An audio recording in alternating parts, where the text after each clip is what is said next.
মেয়ে সন্তান বেপরদায় চলে, ওড়না পরে না ঠিক করে, চুল দেখায়া, পিঠ দেখায়া, পেট দেখায়া, বুক দেখায়া চলে।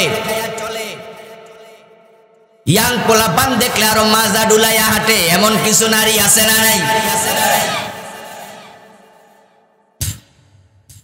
এই জাতীয় বদ মহিলারা কিয়ামতের দিন যখন আল্লাহর হাতে ধরা পড়বে, একজন মেয়ে স্কুলে গেছে, কলেজে গেছে, রাস্তায় অফিসে গেছে, হাসপাতালে গেছে, মার্কেটে মার্কেটিং করতে গেছে, দেখবেন মার্কেটে যাওয়ার পরে দোকানদারের সাথে এত মিষ্টি কথা কয়, নিজের স্বামীর সাথে 6 মাসও এত মিষ্টি কথা কয় না, ঠিক না? স্বামী কয় এই ভালো আছো নি, কয় দূর ভালো আছো নি, জিগান লাগে কেমন আছি বোঝো না? স্বামী জিজ্ঞাসা করে কি খবর, কয় খবর আর কি, কেমন সুখে রাখছো নিজে তো বোঝো। আর দোকানদার দোকানে গেলে যদি গায়ে আফা ভাবি কেমন আছেন, কি সুন্দর মিষ্টি হাসি দিয়া কয় ভাইজান খুব ভালো আছি।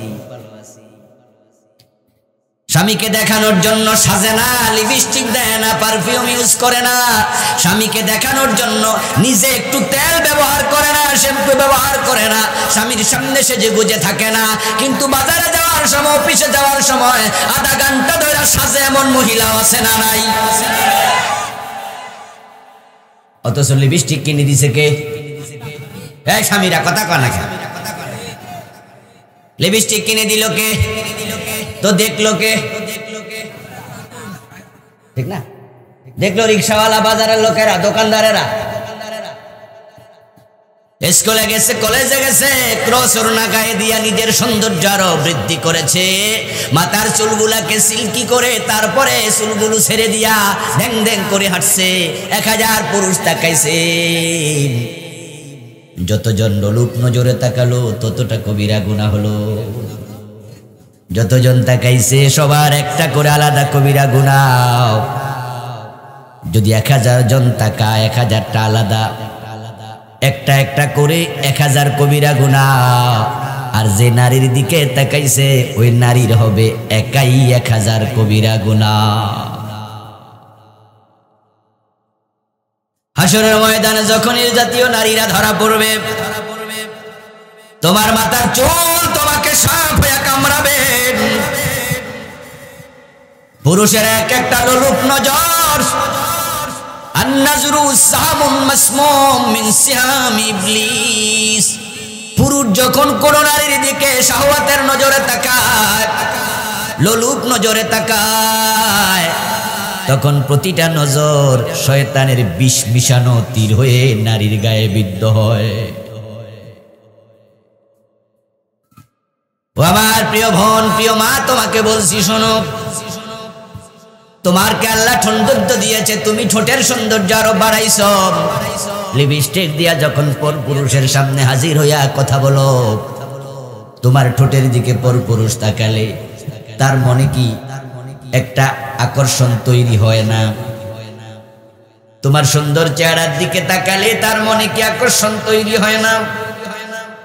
তোমার দেহের অঙ্গগুলোর দিকে তাকালে তার কি আকর্ষণ তৈরি হয় না?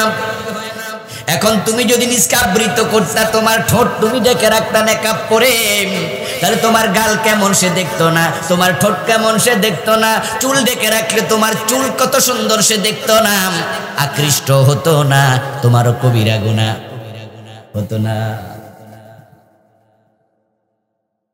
এখন হাজার হাজার কবিরা গুনাহ নিয়ে আল্লাহর সামনে হাজির হওয়ার পর আল্লাহ যখন ধরবে, এই মেয়ে সামনে আয়, তোর আমলনামায় লাখ লাখ কোটি কোটি কবিরা গুনাহ, তখন মেয়েটা বলবে আল্লাহ আমার বাবা যদি বোরকা সিলাইয়া দিত আমি কলেজে বোরকা পরে যেতাম, আমার বাবা যদি বোরকা সিলাইয়া দিত স্কুলে বোরকা পরে যেতাম, আমার স্বামী যদি বোরকা সিলাইয়া দিত আমি অফিসে বোরকা পরে যেতাম, আমার বাবা বোরকা সিলাইয়া দেয় নাই, আমার মা আমাকে পর্দা করতে বলে নাই, আমার স্বামী আমাকে পর্দায় রাখে নাই, আমি একা জাহান্নামে কেন যাব? আমার বাবারেও ডাকো, আমার মারেও ডাকো।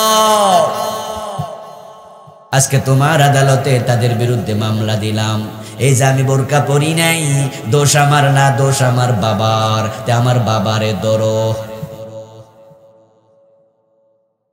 আমি যে বেপরদায় চলেছি দোষ আমার না আমার স্বামী, তাই স্বামীরে ধরো। এবার আপনারা একটু কথা বলুন, যেই মেয়ে, যেই ছেলে, যেই বউ আল্লাহর আদালতে আপনার বিরুদ্ধে মামলা দেবে, ধরো ধরো বলবে, সে আপনার দোস্ত না দুশ্মন?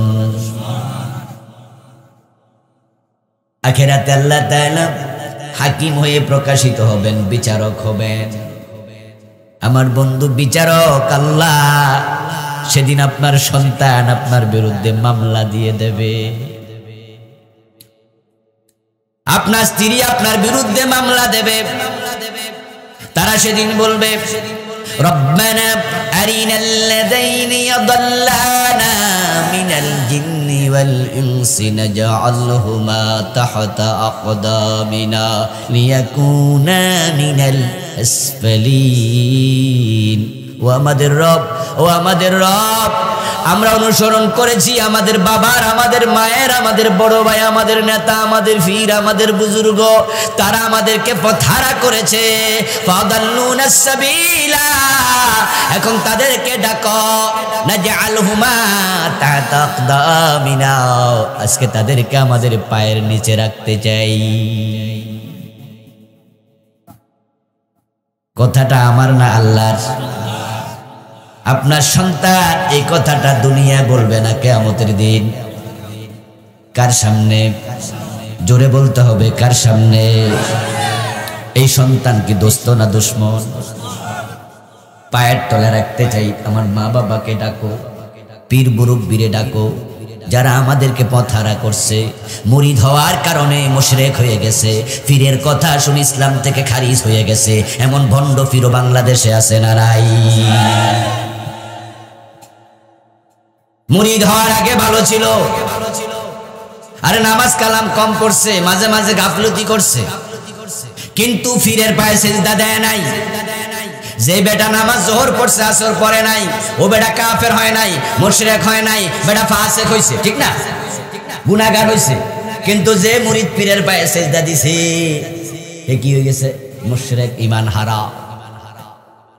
তাহলে বাংলাদেশে এমন কিছু পীর আছে যাদের কাছে মুরিদ হওয়ার পরে ঈমান চলে যায়। এখন মুরিদ বলবো পীরের ডাকো, পায়ের তলায় রাখতে চাই। সন্তান বলবে বাবারে ডাকো, পায়ের তলায় রাখতে চাই। বাবা 5 ওয়াক্ত নামাজ পড়ে, কিন্তু যুবক ছেলেটা নামাজ পড়ে না, ফজরের টাইমে ঘুমায় আছে। অথচ বাবা শীতের মাঝে ওযু করে মসজিদে চলে গেছে, সাথে করে যুবক ছেলেটাকে নামাজে নেয় নাই। যুবক ফজরের নামাজ কাজা করে ঘুমাইছে। এমন বাবা, এমন সন্তান বাংলাদেশে আসেনি? কিশোরগঞ্জে নাই, করগাঁও গ্রামে নাই। হাসরের ময়দানে বেনামাজি ছেলে আল্লাহর সামনে ধরা খাবে। ধরা খাওয়ার পর আল্লাহ যখন বলবো বেটা বেনামাজি যা, জাহান্নামে যা, তখন ছেলে বলবে আল্লাহ আমি যে বেনামাজি হইছি এজন্য আমার মা বাবার কি দোষ নাই? তারা তো আমারে নামাজ শিখায় নাই। আমার বাবার এটা দায়িত্ব ছিল কিনা আমারে নামাজি বানানো? আল্লাহ হচ্ছেন ন্যায় বিচারক। তিনি তখন বলবেন হ্যাঁ, আমি আমার রাসূলের মাধ্যমে তোর বাবারে জানাইয়া দিছিলাম, সন্তানের বয়স যখন 7 তখন নামাজের আদেশ দাও, সন্তানের বয়স যখন 10 নামাজ না পড়লে প্রয়োজনে পিটাও, শাসন করে নামাজ পড়াও। এমন হাদিস আছে না নাই? আছে না? তখন সন্তান বলবে আল্লাহ আমার বাবার দায়িত্ব পালন করে নাই, তাই আমি বেনামাজি, বাবারে ডাকো, পায়ের তলায় রাখতে চাই। ও দোস্ত, সন্তানের মামলায় আসামি হইয়া দোজখে যাইবা, দোজখে যাইবা। এই জন্য আল্লাহ বলছে সন্তান এবং স্ত্রীদের ব্যাপারে সাবধান, তাদের কেউ কেউ কিয়ামতের দিন হবে তোমাদের দুশমন, তাদের ব্যাপারে সতর্ক থাকো। আজীবন ওয়াজ শুনেছেন, সন্তান যদি আলেম হয়, সন্তান যদি হাফেজ হয়, বাবা মার জন্য সুপারিশ করবে, বাবার মায়ের মাথার নূরের তাজ হবে। এই ওয়াজ তো খুব শুনেছেন। এগুলো হলো হাদিস, এগুলো হলো হাদিস। হাদিসের গুরুত্ব বেশি না কোরআনের গুরুত্ব বেশি? আর এখন যা শুনাইছি এগুলো হলো কোরআন। সন্তান বলবে পায়ের তলায় রাখতে চাই, মা বাবারে ডাকো। তাই আমার সন্তানের ব্যাপারে আল্লাহ আমাদের সাবধান করতেছে, ফাহযারুহুম, তাদের ব্যাপারে তোমরা সতর্ক থাকো। এখন আমরা যারা আজকের মাহফিলে আছি, আমাদের অনেকেরই সন্তান আছে, আর যাদের সন্তান নাই তারা 20 বছর 25 বছর 30 বছর 10 বছর পরে তারাও বাবা হবে, সন্তান হবে। সুতরাং সব সন্তানওয়ালারা সাবধান থাকিও, সন্তানওয়ালারা সাবধান সাবধান। তোমার নিজের সন্তান যদি তোমার বিরুদ্ধে আল্লাহর কাছে মামলা দেয়, তোমার মতো পোড়া কপাল্লা বাবা হওয়া দরকার ছিল না, তুমি নিঃসন্তান হওয়া ভালো ছিল, ঠিক না? এই মাহফিলওয়ালারা কে আছে? মাহফিল কমিটির কেউ আসেনি? আরে না, আমি কই কি, এই যে একটা টিস্যুর বক্স লাগবে আর একটা হাত ফাঁকা লাগবে। কেন কমিটির একজন না দুজন তো এখানে থাকবে আমার পাশে, যান হাত ফাঁকা অথবা টেবিল ফ্যান নিয়ে আসেন, একটা টিস্যুর বক্স, এই যে মুখ মজবুকি দিয়া টিস্যুর বক্সে তো আল্লাহ হেদায়াত দান করুক। যাচ্ছি রে, রুমাল দিয়া মুসলিম থাক থাক থাক। শুকরিয়া।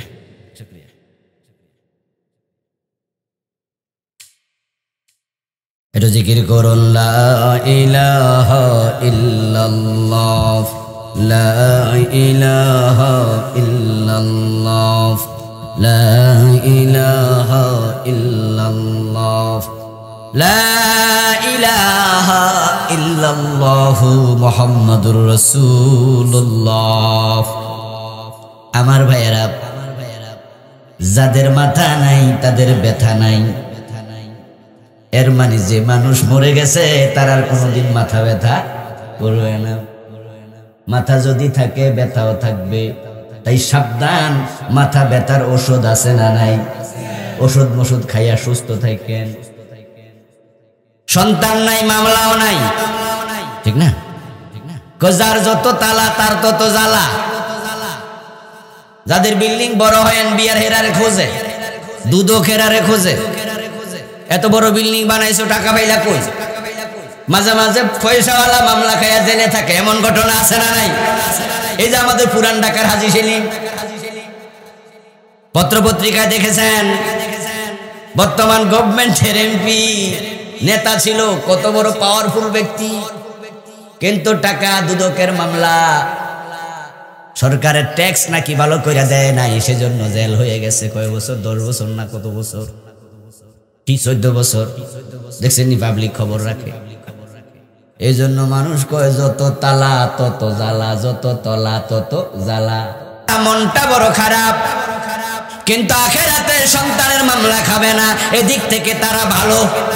আর তোমাদের যাদের সন্তান আছে, সন্তান যদি মামলা দেয়, সন্তান না হওয়া আরো ভালো ছিল, আরো ভালো ছিল।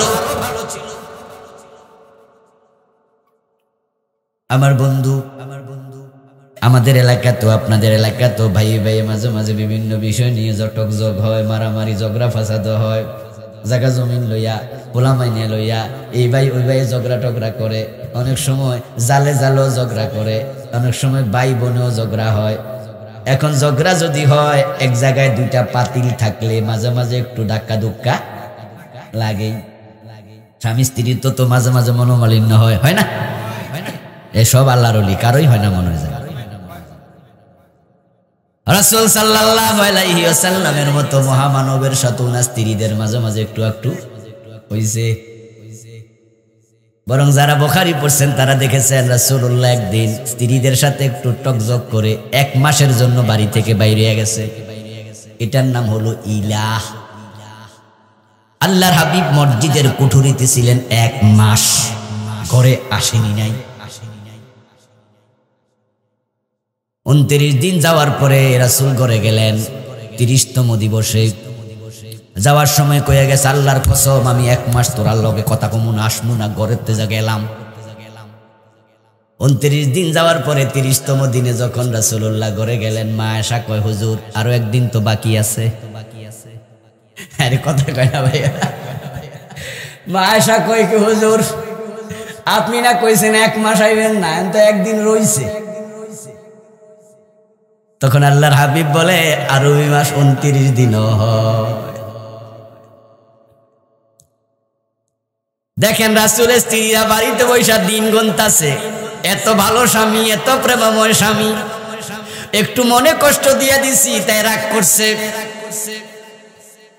ও প্রিয় ভাইয়েরা, রাসূলের মতো মহামানব স্ত্রীদের সাথে উনারও যদি ফাঁকে ফুকে 2-1টা হয়, আমাদের মাঝে হওয়ার সম্ভাবনা কিছু না কিছু আছেই।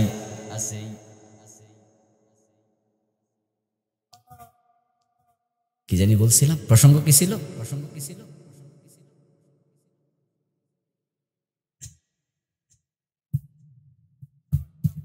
হ্যাঁ,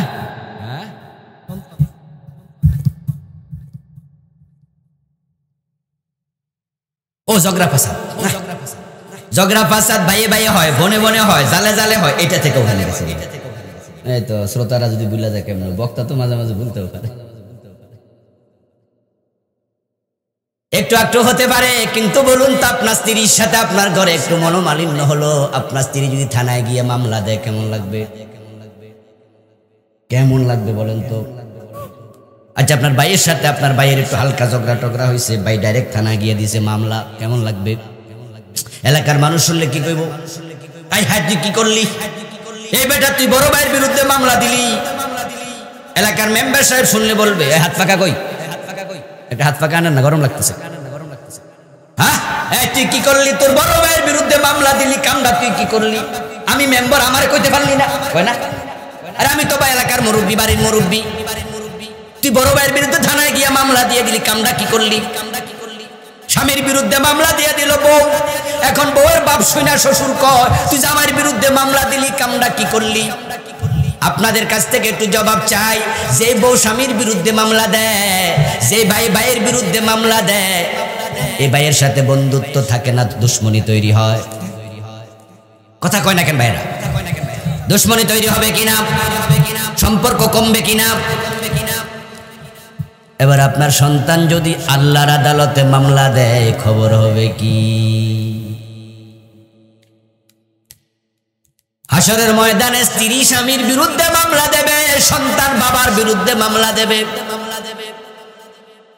এখন আপনারা যারা সন্তানওয়ালা, যারা বউওয়ালা স্বামী আছেন, সন্তানওয়ালা বাবা আছেন, আপনারা সবাই সাবধান হয়ে যান। এমন ভাবে সন্তান লালন পালন করেন যেন মামলা দিতে না পারে। উল্টা সন্তানের কারণে আল্লাহ আপনার মাথার মাঝে নূরের তাজ দিয়া দেয়।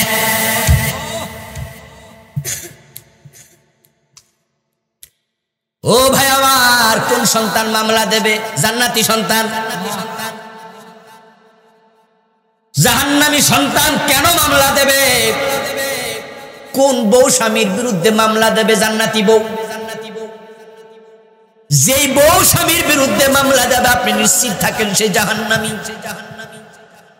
ও জাহান্নামী সন্তান বাবার বিরুদ্ধে মামলা দিয়া তার চিন্তা থাকবে, বাবারে ফাঁসাইয়া দেই, আল্লাহ যেন আমারে নির্দোষ বানায়া দেয়। ও আমার আল্লাহ, আমার বাবা বোরকা সিলাইয়া দেয় নাই, তাই আমি জাহান্নামী, বাবারে ধরো, আমার তো দোষ নাই, আমারে ছাড়ো। উদ্দেশ্য হবে এটা।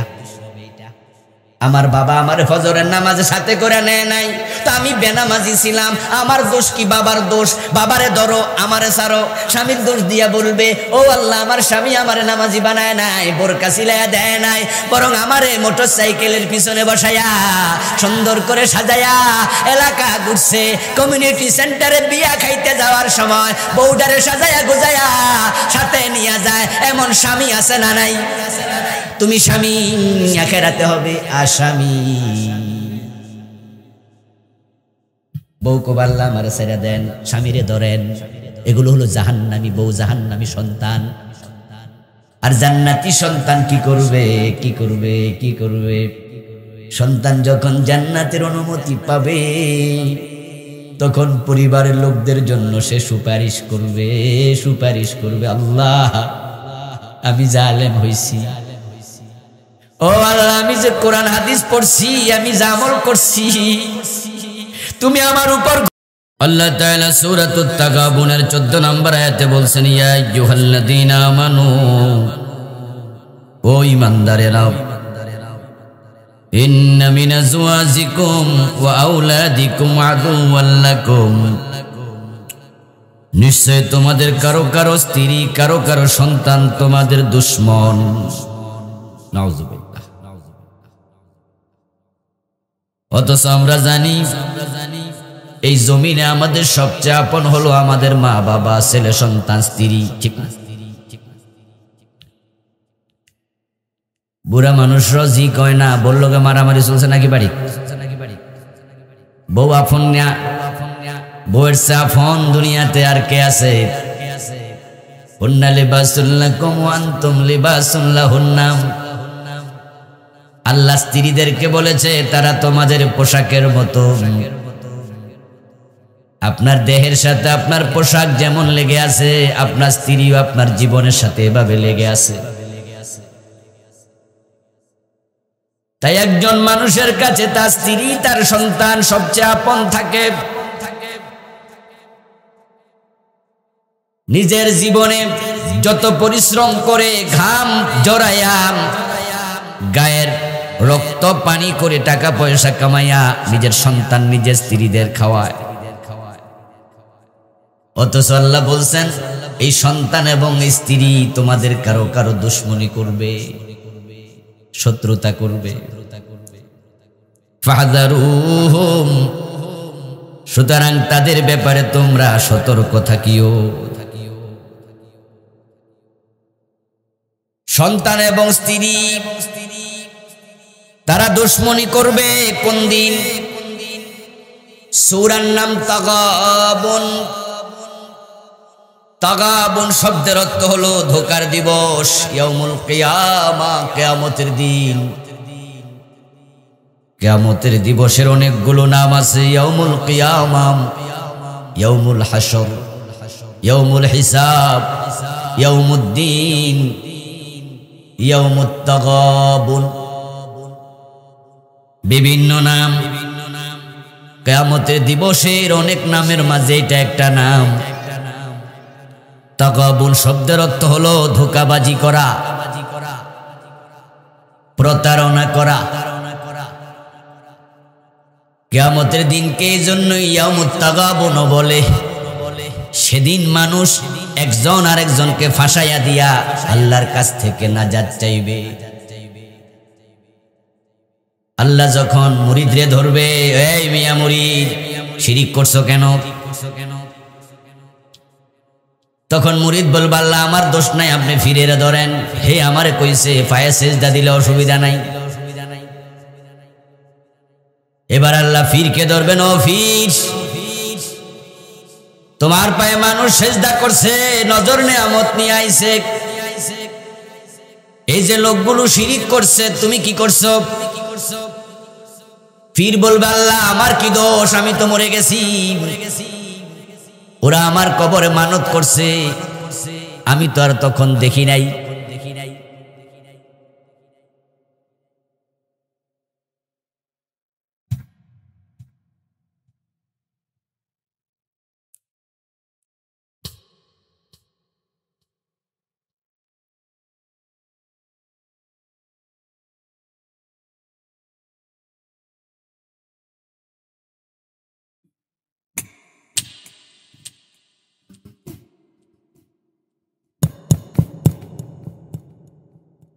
আল্লাহ তাআলার প্রশ্নের জবাবে ফির নিজেকে বাঁচাতে চাইবে। সে বলবে, আমি তো ছিলাম না, আমার কবরে যারা মানত করছে আমি কি তাদেরকে মানত করতে কইছি নাকি?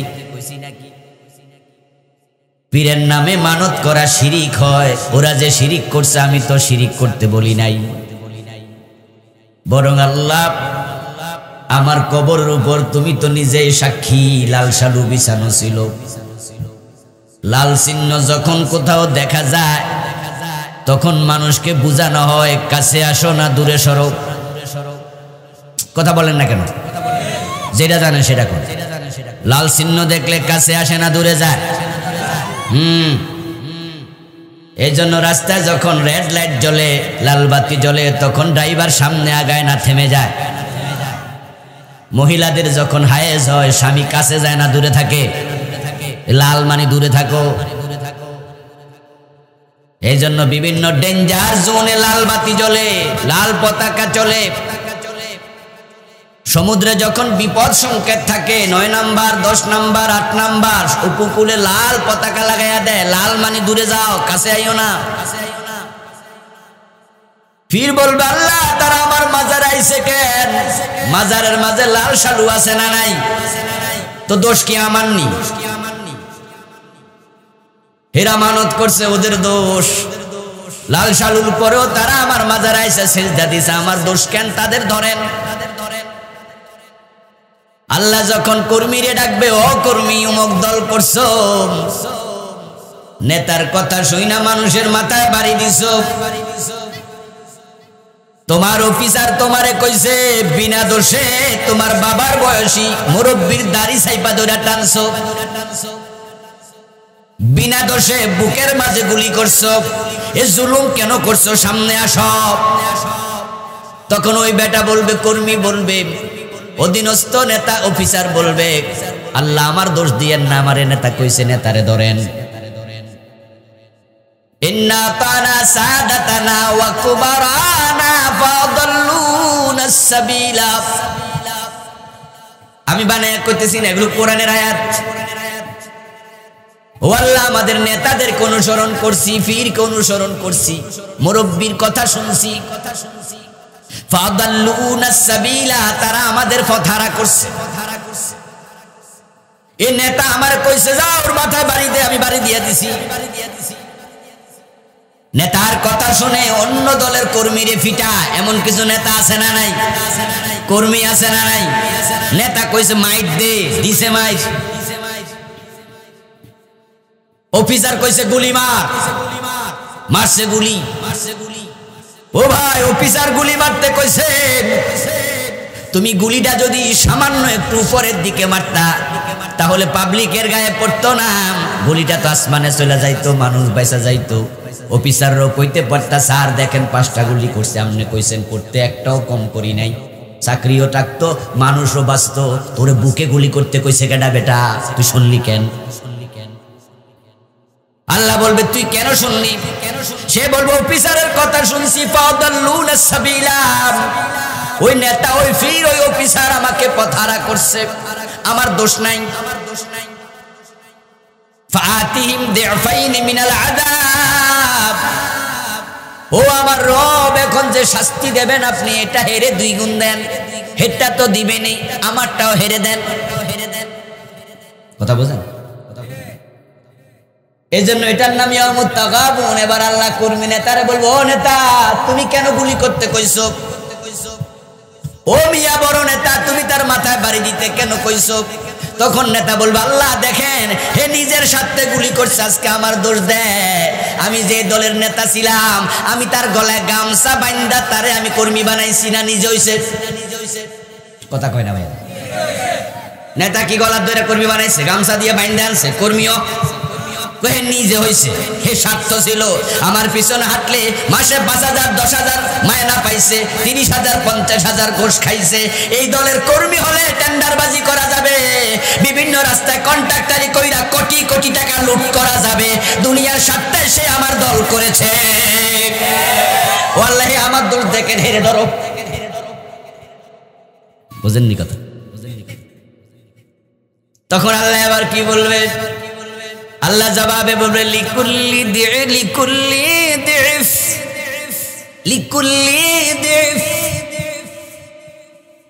ও মিয়া নেতা, ও মিয়া কর্মী, ও মিয়া ফির, ও মিয়া মুরিদ, ও মিয়া অফিসার, ও মিয়া কনস্টেবল, তোমার কি বিবেক আমি দেই নাই? কোনটা বালা কোনটা মন্দ তুমি কি বুঝতা না? নেতা কইছে আর মানুষের মাথায় বাড়ি দিয়ে দিবা, তোমারে কি পাগল বানাইছিলাম নাকি আমি? ও নেতা, তোমার কি বিবেক ছিল না? তুমি কেন মাথায় বাড়ি দিতে কইলা? ও অফিসার, তোমার কি বিবেক ছিল না? তুমি কেন গুলির অর্ডার দিলা? ও মিয়া কনস্টেবল, তোমার কি বিবেক ছিল না? তুমি আল্লাহ, অর্ডার অফিসারেরটা বড় না আমি আল্লাহরটা বড়? কোনটা জুলুম, কোনটা ন্যায়, কোনটা অন্যায় তুমি কি বোঝো নাই? সুতরাং সবার জন্য দ্বিগুণ শাস্তি, লিকুল্লিং দেব, কাউকে ছাড়বো না। বলেন নাউজুবিল্লাহ।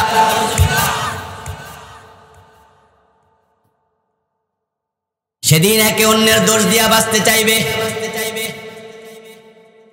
তো সন্তানরা সেদিন বাবা মায়ের দোষ দিতে চাইবে। এই জন্য এটার নাম সূরাতুত তাগাবুন। সন্তান বেনামাজি, মেয়ে সন্তান বেপরদায় চলে, ওড়না পরে না ঠিক করে, চুল দেখায়া, পিঠ দেখায়া, পেট দেখায়া, বুক দেখায়া চলে। ইয়াং পোলাপান দেখলে আরো মাজা ডুলাইয়া হাঁটে, এমন কিছু নারী আছে না নাই? এই জাতীয় বদ মহিলারা কিয়ামতের দিন যখন আল্লাহর হাতে ধরা পড়বে, একজন মেয়ে স্কুলে গেছে, কলেজে গেছে, রাস্তায় অফিসে গেছে, হাসপাতালে গেছে, মার্কেটে মার্কেটিং করতে গেছে, দেখবেন মার্কেটে যাওয়ার পরে দোকানদারের সাথে এত মিষ্টি কথা কয়, নিজের স্বামীর সাথে 6 মাসও এত মিষ্টি কথা কয় না, ঠিক না? স্বামী কয় এই ভালো আছো নি, কয় দূর ভালো আছো নি, জিগান লাগে কেমন আছি বোঝো না? স্বামী জিজ্ঞাসা করে কি খবর? কয় খবর আর কি, কেমন সুখে রাখছো নিজে তো বোঝো। আর দোকানদার দোকানে গেলে যদি গায়ে আফা ভাবি কেমন আছেন, কি সুন্দর মিষ্টি হাসি দিয়া কয় ভাইজান খুব ভালো আছি। স্বামীকে দেখানোর জন্য সাজে না, লিপস্টিক দেয় না, পারফিউম ইউজ করে না, স্বামীকে দেখানোর জন্য নিজে একটু তেল ব্যবহার করে না, শ্যাম্পু ব্যবহার করে না, স্বামীর সামনে সেজে গুজে থাকে না, কিন্তু বাজারে যাওয়ার সময়, অফিসে যাওয়ার সময় আধা ঘন্টা ধরে সাজে এমন মহিলা আছে না নাই? অথচ লিপস্টিক কিনে দিছে কে? এই স্বামীরা কথা কয় না কেন? লিপস্টিক কিনে দিল কে? তো দেখলো কে? ঠিক না? দেখলো রিক্সাওয়ালা, বাজারের লোকেরা, দোকানদারেরা। স্কুলে গেছে, কলেজে গেছে, ক্রস ওড়না গায়ে দিয়া নিজের সৌন্দর্য আরো বৃদ্ধি করেছে, মাথার চুলগুলাকে সিল্কি করে তারপরে চুলগুলো ছেড়ে দিয়া ড্যাং ড্যাং করে হাঁটছে। 1000 পুরুষ তাকাইছে, যতজন লোক নজরে তাকালো ততটা কবিরা গুনাহ হলো। যতজন তাকাইছে সবার একটা করে আলাদা কবিরা গুনাহ। যদি 1000 জন তাকায়, 1000টা আলাদা, একটা একটা করে 1000 কবিরা গুনাহ। আর যে নারীর দিকে তাকাইছে ওই নারীর হবে একাই 1000 কবিরা গুনাহ। হাসরের ময়দানে যখন এই জাতীয় নারীরা ধরা পড়বে, তোমার মাথার চুল তোমাকে সাপ হয়ে কামড়াবে। পুরুষের এক একটা লোলুপ নজর, আন-নাজরু সাহামুম মাসমুম মিন সিহাম ইবলিস। পুরুষ যখন কোন নারীর দিকে শাহওয়াতের নজরে তাকায়, লোলুপ নজরে তাকায়, তখন প্রতিটা নজর শয়তানের বিষ মিশানো তীর হয়ে নারীর গায়ে বিদ্ধ হয়। ও আমার প্রিয় বোন, প্রিয় মা, তোমাকে বলছি শোনো, তোমারকে আল্লাহ সৌন্দর্য দিয়েছে, তুমি ঠোঁটের সৌন্দর্য আরো বাড়াইছ। লিপস্টিক দিয়া যখন পরপুরুষের সামনে হাজির হইয়া কথা বলো, তোমার ঠোঁটের দিকে পরপুরুষ তাকালে তার মনে কি একটা আকর্ষণ তৈরি হয় না? তোমার সুন্দর চেহারার দিকে তাকালে তার মনে কি আকর্ষণ তৈরি হয় না? তোমার দেহের অঙ্গগুলোর দিকে তাকালে তার কি আকর্ষণ তৈরি হয় না? এখন তুমি যদি নিষ্কাবৃত করতা তোমার ঠোঁট, তুমি ডেকে রাখতা মেকআপ পরে, তাহলে তোমার গাল কেমন সে দেখতো না, তোমার ঠোঁট কেমন সে দেখতো না। চুল ডেকে রাখলে তোমার চুল কত সুন্দর সে দেখতো না, আকৃষ্ট হতো না, তোমারও কবিরা গুনাহ হতো না। এখন হাজার হাজার কবিরা গুনাহ নিয়ে আল্লাহর সামনে হাজির হওয়ার পর আল্লাহ যখন ধরবে, এই মেয়ে সামনে আয়, তোর আমলনামায় লাখ লাখ কোটি কোটি কবিরা গুনাহ, তখন মেয়েটা বলবে আল্লাহ আমার বাবা যদি বোরকা সিলাইয়া দিত আমি কলেজে বোরকা পরে যেতাম। আমার বাবা যদি বোরকা সিলাইয়া দিত স্কুলে বোরকা পরে যেতাম, আমার স্বামী যদি বোরকা সিলাইয়া দিত আমি অফিসে বোরকা পরে যেতাম। আমার বাবা বোরকা সিলাইয়া দেয় নাই, আমার মা আমাকে পর্দা করতে বলে নাই, আমার স্বামী আমাকে পর্দায় রাখে নাই। আমি একা জাহান্নামে কেন যাব? আমার বাবারেও ডাকো, আমার মারেও ডাকো। আজকে তোমার আদালতে তাদের বিরুদ্ধে মামলা দিলাম, এই যে আমি বোরকা পরি নাই, দোষ আমার না, দোষ আমার বাবার। তে আমার বাবারে ধরো। আমি যে বেপরদায় চলেছি দোষ আমার না, আমার স্বামী, তাই স্বামীরে ধরো। এবার আপনারা একটু কথা বলুন, যেই মেয়ে, যেই ছেলে, যেই বউ আল্লাহর আদালতে আপনার বিরুদ্ধে মামলা দেবে, ধরো ধরো বলবে, সে আপনার দোস্ত না দুশমন? আখিরাতে আল্লাহ তাআলা হাকিম হয়ে প্রকাশিত হবেন, বিচারক হবেন। আমার বন্ধু বিচারক আল্লাহ, সেদিন আপনার সন্তান আপনার বিরুদ্ধে মামলা দিয়ে দেবে, আপনার স্ত্রী আপনার বিরুদ্ধে মামলা দেবে। তারা সেদিন বলবে, রব্বানা আরিনাল্লাযাইনি ইয়াদাল্লানা মিনাল জিন্নি ওয়াল ইনসি নাজআলহুমা তাহতা আকদামিনা লিয়াকুনা মিনাল আসফালিন। ও আমাদের রব, ও আমাদের রব, আমরা অনুসরণ করেছি আমাদের বাবার, আমাদের মায়ের, আমাদের বড় ভাই, আমাদের নেতা, আমাদের পীর, আমাদের বুজুর্গ, তারা আমাদেরকে পথহারা করেছে। ফাদাল্লুনাস সাবিলা, এখন তাদেরকে ডাকো, নাজআলহুমা তাহতা আকদামিনা, আজকে তাদেরকে আমাদের পায়ের নিচে রাখতে চাই। কথাটা আমার না আল্লাহর? আপনার সন্তান এই কথাটা দুনিয়া বলবে না কিয়ামতের দিন। কার সামনে? জোরে বলতে হবে, কার সামনে? এই সন্তান কি দোস্ত না দুশমন? পায়ের তলে রাখতে চাই। আমার মা বাবাকে ডাকো, পীর মুরব্বিরে ডাকো, যারা আমাদেরকে পথহারা করছে, মুরিদ হওয়ার কারণে মুশরিক হয়ে গেছে, পীরের কথা শুনে ইসলাম থেকে খারিজ হয়ে গেছে, এমন ভণ্ড পীর বাংলাদেশে আছে না নাই? মুরিদ হওয়ার আগে ভালো ছিল, আরে নামাজ কালাম কম পড়ছে, মাঝে মাঝে গাফলতি করছে, কিন্তু পীরের পায়ে সিজদা দেয় নাই। যে বেটা নামাজ জোহর পড়ছে আসর পড়ে নাই, ও বেটা কাফের হয় নাই, মুশরিক হয় নাই, বেটা ফাসিক হইছে, ঠিক না? গুনাহগার হইছে। কিন্তু যে মুরিদ পীরের পায়ে সিজদা দিছে, এ কি হয়ে গেছে? মুশরিক, ঈমান হারা। তাহলে বাংলাদেশে এমন কিছু পীর আছে যাদের কাছে মুরিদ হওয়ার পরে ঈমান চলে যায়। এখন মুরিদ বলবো পীরের ডাকো, পায়ের তলায় রাখতে চাই। সন্তান বলবে বাবারে ডাকো, পায়ের তলায় রাখতে চাই। বাবা 5 ওয়াক্ত নামাজ পড়ে, কিন্তু যুবক ছেলেটা নামাজ পড়ে না, ফজরের টাইমে ঘুমায় আছে। অথচ বাবা শীতের মাঝে ওযু করে মসজিদে চলে গেছে, সাথে করে যুবক ছেলেটাকে নামাজে নেয় নাই। যুবক ফজরের নামাজ কাজা করে ঘুমাইছে। এমন বাবা, এমন সন্তান বাংলাদেশে আসেনি? কিশোরগঞ্জে নাই, করগাঁও গ্রামে নাই। হাসরের ময়দানে বেনামাজি ছেলে আল্লাহর সামনে ধরা খাবে। ধরা খাওয়ার পর আল্লাহ যখন বলবো বেটা বেনামাজি যা, জাহান্নামে যা, তখন ছেলে বলবে আল্লাহ আমি যে বেনামাজি হইছি এজন্য আমার মা বাবার কি দোষ নাই? তারা তো আমারে নামাজ শিখায় নাই। আমার বাবার এটা দায়িত্ব ছিল কিনা আমারে নামাজি বানানো? আল্লাহ হচ্ছেন ন্যায় বিচারক। তিনি তখন বলবেন হ্যাঁ, আমি আমার রাসূলের মাধ্যমে তোর বাবারে জানাইয়া দিছিলাম, সন্তানের বয়স যখন 7 তখন নামাজের আদেশ দাও, সন্তানের বয়স যখন 10 নামাজ না পড়লে প্রয়োজনে পিটাও, শাসন করে নামাজ পড়াও। এমন হাদিস আছে না নাই? আছে না? তখন সন্তান বলবে আল্লাহ আমার বাবার দায়িত্ব পালন করে নাই, তাই আমি বেনামাজি বাবারে ডাকো, পায়ের তলায় রাখতে চাই। ও দোস্ত, সন্তানের মামলায় আসামি হইয়া দোজখে যাইবা, দোজখে যাইবা। এই জন্য আল্লাহ বলছে সন্তান এবং স্ত্রীদের ব্যাপারে সাবধান।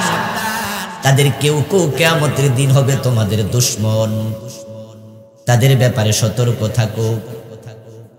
আজীবন ওয়াজ শুনেছেন, সন্তান যদি আলেম হয়, সন্তান যদি হাফেজ হয়, বাবা মার জন্য সুপারিশ করবে, বাবার মায়ের মাথার নূরের তাজ হবে। এই ওয়াজ তো খুব শুনেছেন। এগুলো হলো হাদিস, এগুলো হলো হাদিস। হাদিসের গুরুত্ব বেশি না কোরআনের গুরুত্ব বেশি? আর এখন যা শুনাইছি এগুলো হলো কোরআন। সন্তান বলবে পায়ের তলায় রাখতে চাই, মা বাবারে ডাকো। তাই এমন সন্তানের ব্যাপারে আল্লাহ আমাদের সাবধান করতেছে, ফাহযারুহুম, তাদের ব্যাপারে তোমরা সতর্ক থাকো। এখন আমরা যারা আজকের মাহফিলে আছি, আমাদের অনেকেরই সন্তান আছে, আর যাদের সন্তান নাই তারা 20 বছর 25 বছর 30 বছর 10 বছর পরে তারাও বাবা হবে, সন্তান হবে। সুতরাং সব সন্তানওয়ালারা সাবধান থাকিও, সন্তানওয়ালারা সাবধান, সাবধান। তোমার নিজের সন্তান যদি তোমার বিরুদ্ধে আল্লাহর কাছে মামলা দেয়, তোমার মতো পোড়া কপাইল্লা বাবা হওয়া দরকার ছিল না, তুমি নিঃসন্তান হওয়া ভালো ছিল, ঠিক না? এই মাহফিলওয়ালারা কে আছে? মাহফিল কমিটির কেউ আসেনি? আরে না, আমি কই কি, এই যে একটা টিস্যুর বক্স লাগবে আর একটা হাত ফাঁকা লাগবে। কেন কমিটির একজন না দুইজন তো এখানে থাকবে আমার পাশে? যান, হাত ফাঁকা অথবা টেবিল ফ্যান নিয়ে আসেন, একটা টিস্যুর বক্স, এই যে মুখ মজবুকি দিয়া টিস্যুর বক্সে তো নেই। আল্লাহ হেদায়াত দান করুক। যাচ্ছি রে, রুমাল দিয়ে মুসলিম থাক থাক থাক। শুকরিয়া।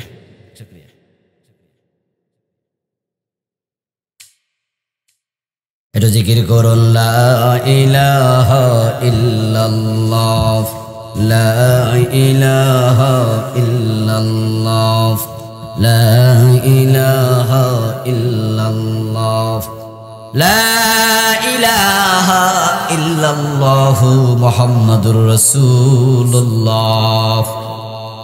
আমার ভাইয়েরা, যাদের মাথা নাই তাদের ব্যথা নাই। এর মানে যে মানুষ মরে গেছে তার আর কোনোদিন মাথা ব্যথা করবে না। মাথা যদি থাকে ব্যথাও থাকবে। তাই সাবধান, মাথা ব্যথার ওষুধ আছে না নাই? ওষুধ মষুধ খাইয়া সুস্থ থাকেন। সন্তান নাই, মামলাও নাই, ঠিক না? যার যত তালা তার তত জ্বালা। যাদের বিল্ডিং বড় হয় বিয়ার হেরারে খোঁজে, দুধও খেরারে খোঁজে। এত বড় বিল্ডিং বানাইছো, টাকা পাইলা কই? মাঝে মাঝে পয়সাওয়ালা মামলা খাইয়া জেনে থাকে, এমন ঘটনা আছে না নাই? এই যে আমাদের পুরান ঢাকার হাজী সেলিম, পত্রপত্রিকায় দেখেছেন, বর্তমান গভর্নমেন্টের এমপি, নেতা ছিল, কত বড় পাওয়ারফুল ব্যক্তি, কিন্তু টাকা দুদকের মামলা, সরকারের ট্যাক্স নাকি ভালো করে দেয় নাই, সেজন্য জেল হয়ে গেছে কয় বছর, 10 বছর না কত বছর, 14 বছর। দেখছেন নি, পাবলিক খবর রাখে। এই জন্য মানুষ কয় যত তালা তত জ্বালা, যত তলা তত জ্বালা।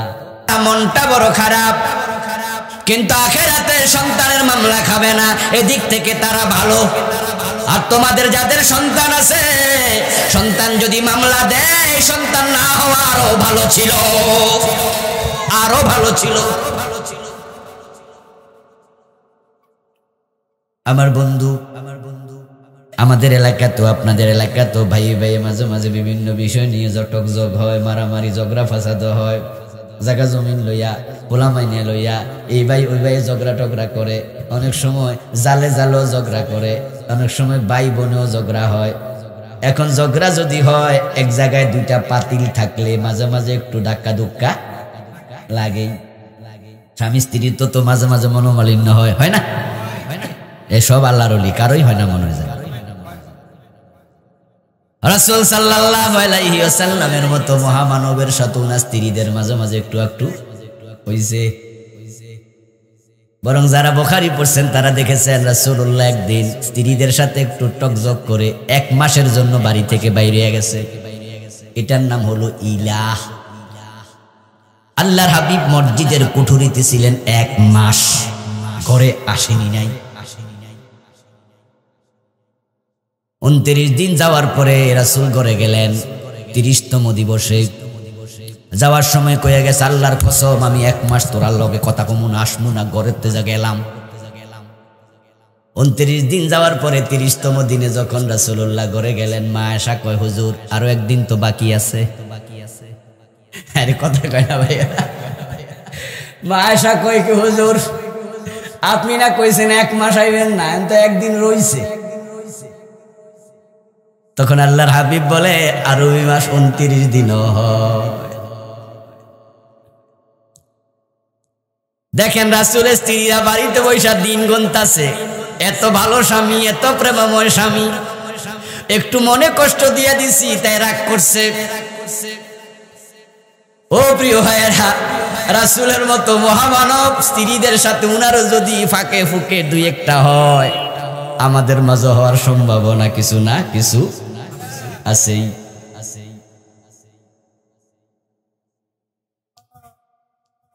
কি জানি বলছিলাম, প্রসঙ্গ কি ছিল?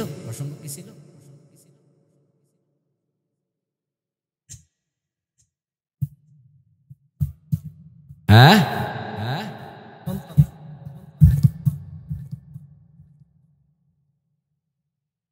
ও ঝগড়া ফাসাদ। ঝগড়া ফাসাদ ভাইয়ে ভাইয়ে হয়, বনে বনে হয়, জালে জালে হয়, এটা থেকে ওখানে গেছে।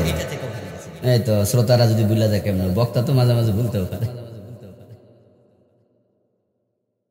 একটু একটু হতে পারে। কিন্তু বলুন তো, আপনার স্ত্রীর সাথে আপনার ঘরে একটু মনোমালিন্য হলো, আপনার স্ত্রী যদি থানায় গিয়ে মামলা দেয়, কেমন লাগবে? কেমন লাগবে বলেন তো? আচ্ছা, আপনার ভাইয়ের সাথে আপনার ভাইয়ের একটু হালকা ঝগড়া টগড়া হয়েছে, ভাই ডাইরেক্ট থানায় গিয়ে দিছে মামলা, কেমন লাগবে? এলাকার মানুষ শুনলে কি কইব? আই হাই, তুই কি করলি? এই বেটা তুই বড় ভাইয়ের বিরুদ্ধে মামলা দিলি। এলাকার মেম্বার সাহেব শুনলে বলবে, হাত পাকা কই, একটা হাত পাকা আনেন না, গরম লাগতেছে। হ্যাঁ, তুই কি করলি? তোর বড় ভাইয়ের বিরুদ্ধে মামলা দিলি, কামটা তুই কি করলি? আমি মেম্বার, আমারে কইতে পারলি না? কয় না, আরে আমি তো বা এলাকার মুরব্বী, বাড়ির মুরব্বী। তুই বড় ভাইয়ের বিরুদ্ধে থানায় গিয়ে মামলা দিয়ে দিলি, কামটা কি করলি? স্বামীর বিরুদ্ধে মামলা দিয়ে দিল বউ, এখন বউয়ের বাপ শুনা শ্বশুর কয় তুই জামাইয়ের বিরুদ্ধে মামলা দিলি, কামটা কি করলি? আপনাদের কাছ থেকে একটু জবাব চাই, যে বউ স্বামীর বিরুদ্ধে মামলা দেয়, যে ভাই ভাইয়ের বিরুদ্ধে মামলা দেয়, এই ভাইয়ের সাথে বন্ধুত্ব থাকে না, দুশ্মনী তৈরি হয়। কথা কয় না কেন ভাইরা? দুশ্মনী তৈরি হবে কিনা, সম্পর্ক কমবে কিনা? এবার আপনার সন্তান যদি আল্লাহর আদালতে মামলা দেয়, খবর হবে কি? হাসরের ময়দানে স্ত্রী স্বামীর বিরুদ্ধে মামলা দেবে, সন্তান বাবার বিরুদ্ধে মামলা দেবে। এখন আপনারা যারা সন্তানওয়ালা, যারা বউওয়ালা স্বামী আছেন, সন্তানওয়ালা বাবা আছেন, আপনারা সবাই সাবধান হয়ে যান। এমন ভাবে সন্তান লালন পালন করেন যেন মামলা দিতে না পারে। উল্টা সন্তানের কারণে আল্লাহ আপনার মাথার মাঝে নূরের তাজ দিয়া দেয়।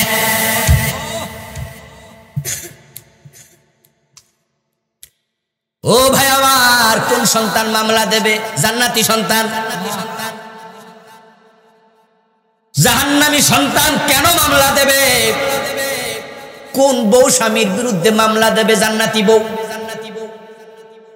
যেই বউ স্বামীর বিরুদ্ধে মামলা দেবে, আপনি নিশ্চিত থাকেন সে জাহান্নামী।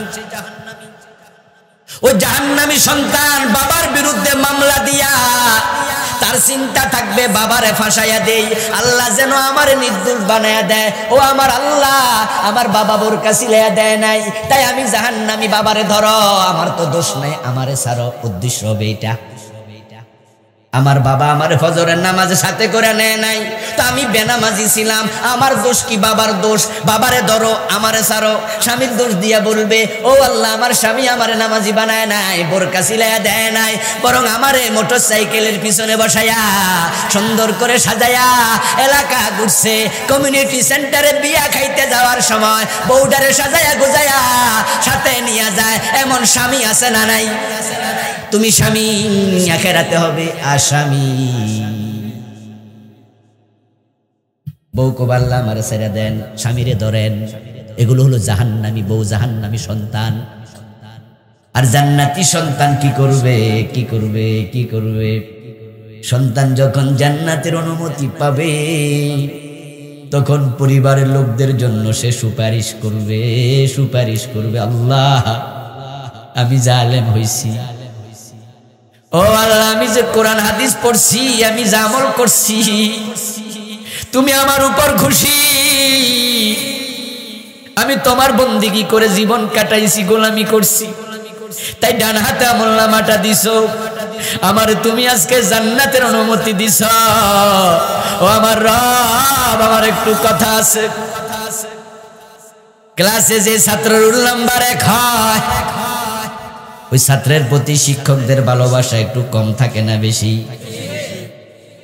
ওই ছাত্র যদি কোনোদিন টেবিলের মাঝে একটু দাঁড়ায়া, ক্লাসের মাঝে টেবিল থেকে সিট বেঞ্চ থেকে দাঁড়ায়া কয়, স্যার আজকে একটু কথা আছে, যেহেতু সে ভালো ছাত্র, তাই আমিও তো একজন শিক্ষক, আমরা বুঝি যারা ভালো ছাত্র তারা কিছু কইতে চাইলে আমরা মনোযোগ দিয়ে শুনি।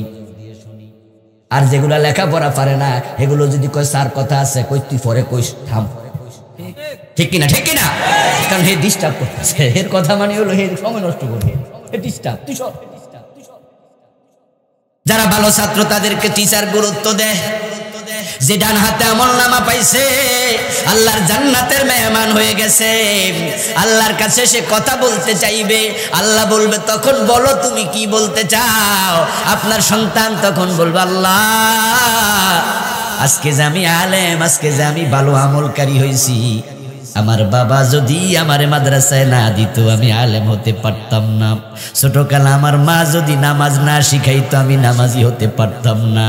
আজকে যাদের ওসিলা আমি জান্নাত পাইলাম, তারা জাহান্নামে থাকলে আমি জান্নাতে কেমনে যাই?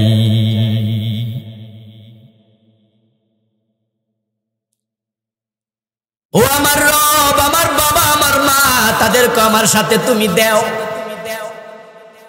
জান্নাতীরা অন্য জান্নাতে অন্য জাহান্নামীদের জন্য সুপারিশ করবে, আল্লাহ তাআলা সুপারিশ কবুল করবে।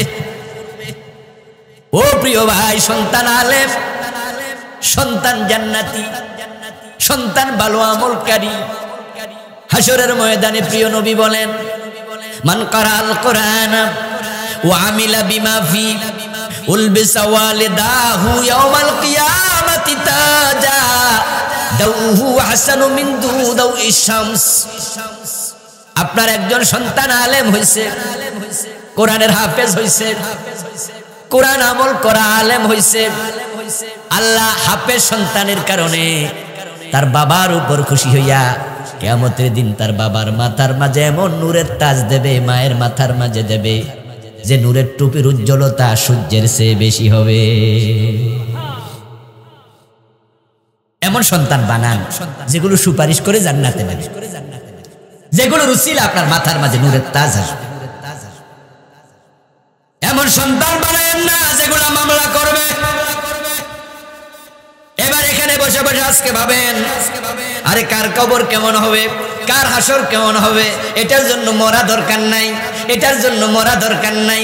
এর জন্য হযরত ওমর রাদিয়াল্লাহু তাআলা আনহু বলতেন, হাসিবু ক্বাবলা আন তুহাসাবু।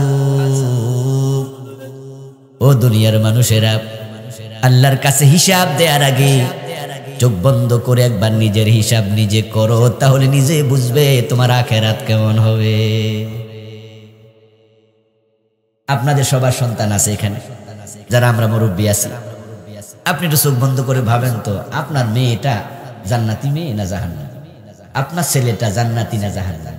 জান্নাতি লোকেরও চরিত্র আছে, জাহান্নামীদেরও চরিত্র আছে। এটা যাদের ছেলে গাঁজা খায়, মদ খায়, বিড়ি টানে, বেনামাজি, এটা কি জান্নাতি? কথা বলেন, এটা কি জান্নাতি? আপনি তো সে সন্তানের বাবা, এর মানে আপনি মামলা খাওয়ার জন্য রেডি থাকেন। সোজা কথা, সোজা কথা, সোজা কথা। আপনাদের যাদের মেয়ে বোরকা ছাড়া কলেজে যায়, স্কুলে যায়, পর্দা করে না, আপনার একটা বেপর্দা মেয়ের কারণে এলাকার হাজার যুবক কবিরা গুনাহগার হয়, ঠিক না? যতজন তাকায় ততজনের কবিরা গুনাহ হয়। শুধু যুবক না, বুড়া মানুষ পর্যন্ত তাকায়। কারণ পুরুষরা বুড়া হয় না। পুরুষরা 120 বছর বয়সে বিয়ে করলো পোলামাইয়া হয়। কথা বুঝছেন? কথা বুঝছেন? এই জন্য দেখবেন যখন কোনো পুরুষের বউ মরা যায়, বেড়ার বয়স 80, ও বেড়ারা যদি কয় দাদা বিয়া করবেন নি, কেমনে মুস্কি হাসে দিয়া কয় নাতি চাইয়া দে। ওই 80 বছর বয়স্ক বুড়া মিয়া বিয়ার কথা কইলে হাসি দি কয় দেখ। কিন্তু 70 বছর বয়সী দাদিরে যদি তার স্বামী মারা যায়, দাদা নাতি কয়, নাতনি কয় দাদি বিয়া করবানি, লাড়ি লইয়া দৌড়ানি মারবো, কবে এই বেড়া আমার বিয়ের বয়স আসেনি রে। কিন্তু বুড়া কিন্তু কইব না বিয়ের বয়স নাই। এরপরে যদি ওই বুড়া মিয়ারে কোন দাদা বিয়া যে করামু, মাইয়া কি বুড়া টাইপের নাই, ইয়াং, তবু কস কি 20 বছর পাসনি দেখ। এই জন্য বেপর্দা নারীর দিকে তাকাইলে বুড়া পুরুষেরও কবিরা গুনাহ হবে। শোক বুড়া হয় নাই, শখ বুড়া হয় নাই। একবারে আজু যেগুলো আছে লড়তে চড়তে পারে না, একবারে শুয়ে আছে লড়তে পারে না, আরেকজন দৈরা দৈরা হাঁটাইতেছে, হেডার কথা ভিন্ন। এমন বুড়া যদি হয়ে যায়